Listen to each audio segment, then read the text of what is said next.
the team, or one of them, that we trying to keep them from winning the whole thing, that may be in the playoff with them, the Penn State Nittany Lions. So no team probably needed a 12-team playoff more than Penn State. Penn State's a team that would have been in a 12-team playoff a bunch during the James Franklin era. The knock on James Franklin is that they can't seem to get past the elite teams in their conference. This will allow them to play the elite teams. If they continue to be as good as they've been in the regular season, they will get their opportunity in the postseason to play elite teams and prove that one way or another. But it is no longer a 2-game season for Penn State because of the way that the schedule has changed. And there's that stretch in there where they're playing USC and Ohio State and Wisconsin kind of all mashed together. Right. I think that makes this very interesting. I agree too. And I think inversely, you look at the beginning of that schedule, you start with West Virginia. Not easy. That is extremely interesting. Really like Garrett Green out there in West Virginia. And it's on the road. If this team slips up early, that stretch against USC, Wisconsin, Ohio State, you feel the pressure a little bit more if you're James Franklin than you would if you were going into that stretch 5-0.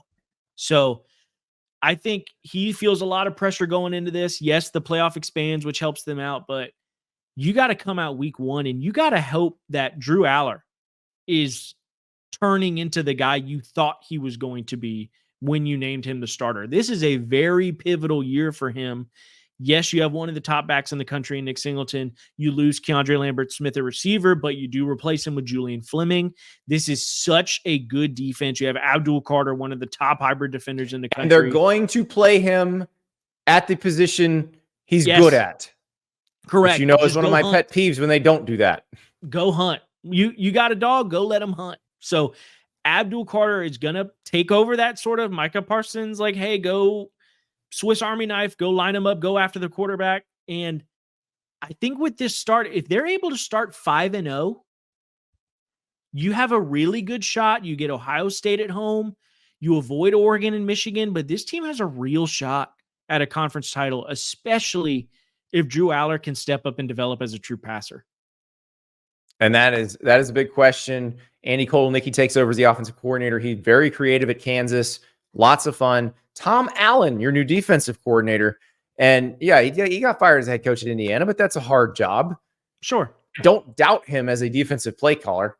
And I don't doubt him as a recruiter going forward for Penn State. So I think Penn State is very well positioned for the 12-team playoff era. Now it's a matter of just get in there and prove you can compete. So my ceiling for them is not national championship, but it is make the college football playoff and advance in the college football playoff.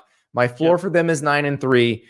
That's where people go crazy, is if you just miss the playoff after all these years when you would have made it. Yeah, I completely agree. I have 11-1 as my best case. Only loss being to Ohio State, heading to the playoff, maybe make a run at a national title. Don't see them winning it necessarily, but you're in there, which is half the battle. This again, the scenario that scares me if you're Penn State is that West Virginia game. If you drop game one, I think the pressure just hits a ridiculous rate. And that's a team that could go 8-4, 9-3 if that happens. Milan Pusker Stadium right off the bat. Morgantown. Have a good time. Go get yourself some Tudor's biscuits and get ready to go. Home. Take me home. It's gonna that's gonna be a fun opener. I'm so glad it works out that way. Thank you so much for watching. Just a reminder, subscribe to this channel right here so you never miss an episode of Andy Staples on 3. And oh, by the way, watch all the other great videos on the On3 Sports YouTube channel.